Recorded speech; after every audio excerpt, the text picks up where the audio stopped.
Welcome to Boring Money, Rich Life. I'm your host, Joy Hicks, and today we're going to kind of talk about the stock market because I have recently started reading this book and it's called The Money School. So, this book is supposed to go over all of these different money topics that we should have learned in school. I feel like most of us are kind of like, okay, I learned so much in school. Like I learned algebra, I learned geometry, all these things that I probably don't even use on a daily basis. But money, something that is so important to like my livelihood, my mental health, all these different things. I didn't learn how to manage money in school. I didn't learn how to invest. And so that's pretty common in America. Not a lot of schools teach financial literacy. And so that's why there really is such a gap when it comes to what people know about money management. So this book is saying that it's going to go through all of these different topics from like the stock market to credit and all these different things and cover what we should have learned about money in school. So I'm pretty early in the book. I am actually reading another book. So now I'm finally having the chance to kind of like sit down and go through the topics. So, this video, we're going to talk about the New York Stock Exchange. We're going to talk about the stock market and shares and kind of just break that down because I feel like a lot of people are intimidated with investing in the stock market. And the big thing with like Warren Buffett, he always says, do not invest in things that you don't understand. And it doesn't mean that you should not invest in the stock market. It just means that you do need to understand what you're investing in. You do need to understand how it works. And you are going to kind of increase your chance of having higher success the more educated that you are. So, we're going to get into these topics. And mind you, I am not a financial advisor. So, I'm not telling you to invest in anything specific or any specific stock. Definitely consult your own financial advisor. But as I'm learning these different things, I'm definitely going to share them with you guys so that way you can do your own research and study as well. So, the book, it kind of starts off with like the history of the stock market. So, she talks about how in like the 1600s, of course, trade was a big thing and the stock market definitely has like a negative history for its involvement in connection and like banks and insurance companies as well, and their connection with like slavery and the slave trade and things like that. And even like Wall Street was, definitely controversial because of its connection to the slave trade. So she kind of like, I wouldn't say she really breaks that part down, but she does acknowledge that part. And then she kind of goes on to how it kind of started that way from being more of like a trade type of thing to kind of what we have now.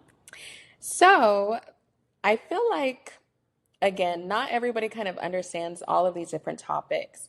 So the stock market in particular is pretty much a system where you give your money in hopes that you are going to not only get your money back, but you're also going to get it with interest.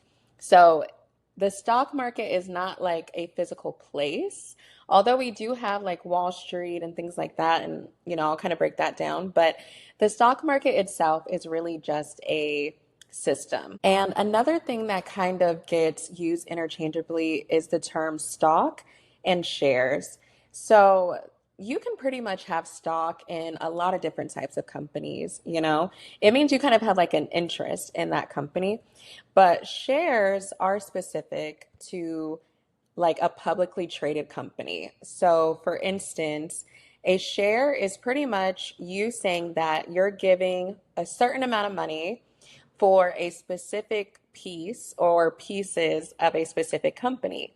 And however that conversion works out to is how many shares or how many pieces of ownership that you have in that company. So again, stock is kind of like just an interest or an interest that you have in a company, whereas shares are specific. So for instance, if you invested in, let's say, like Nvidia, if you say, oh yeah, I have stock in Nvidia, that's a pretty like general term. But if you say, oh no, I have 50 shares invested in Nvidia, that's how much ownership or pieces of ownership that you have in that company. Now, anybody who actually does have shares, they are considered to be a shareholder. And that's where you'll hear a lot of times where these companies are like, oh, we want to, earn big for our shareholders. It's because shareholders are investors, people who are giving their money to these companies so they can operate this business. And in turn, the company is hoping that they're not only going to return that money, but also kind of promise like a perk for investing in that specific company. And so you can kind of make money two ways with shares. So the first way is that you get what's called like a dividend. So you give your money, you invest in this company, and then maybe like on a quarterly basis, they reward you for holding your money with them. So that's what you consider a dividend. Now, you can also make money with shares by selling your shares. And typically, that's why it's called investing, because you want to buy low, usually. You want to buy different shares at a discount, and then you want to sell them high for profit. So you can kind of make money those two ways when it comes to shares. Now, the stock exchange is also not really a physical place, it's more of like a marketplace. And so, with a stock exchange, it's pretty much just like an infrastructure where different stocks can be sold and purchased. That's pretty much all it is. And there is definitely different stock exchanges. So, the New York Stock Exchange, of course, is probably one of like the most well known or arguably like the biggest stock exchange. And like I said, that does have a lot to do with like slavery and things like that, and just, trade. And so that one is definitely well known. And so there's a lot of like large companies who are traded on the stock exchange. So like General Electric, JP Morgan Chase, Johnson and Johnson, Visa, all of these kind of like well-established big companies are kind of sold and purchased on the New York Stock Exchange. I will say the New York Stock Exchange is kind of perceived to be like a more prestigious type of stock exchange. And again, it's usually for very like well known or very established types of companies. And so they do allow for trading with kind of like diverse listings. So they have like finance companies, healthcare companies, technology companies, but the New York Stock Exchange does tend to be like the most well known stock exchange. And then you do have other ones like the New York Mercantile Exchange, which kind of trades commodities like crude oil, gold, and other metals.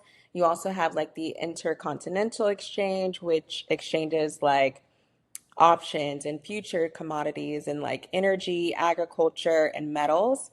And I'm going to kind of do like a separate video where I kind of like break down the different exchanges, because right now I feel like IPO season is kind of picking back up. Like there was a pause on different IPOs, especially in April when we had like the big beautiful bill rollout and like all of these tariffs and all these different things. But we are starting to see companies IPO again. Like Klarna, they just did their IPO on the 10th of September.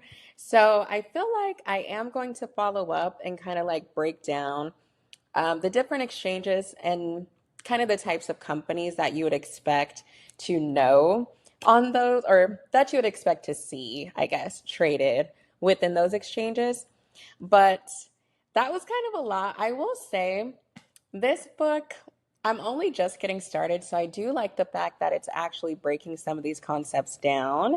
So I'm going to definitely keep diving into it. And like I said, as I learn more, I will definitely keep sharing with you guys as well, because there's just a lot with the stock market to kind of discuss. But as always, what is one boring thing that you can do today to start fueling your rich life? Again, I'm your host, Joy Hicks. Thank you for watching, and be sure to like and subscribe.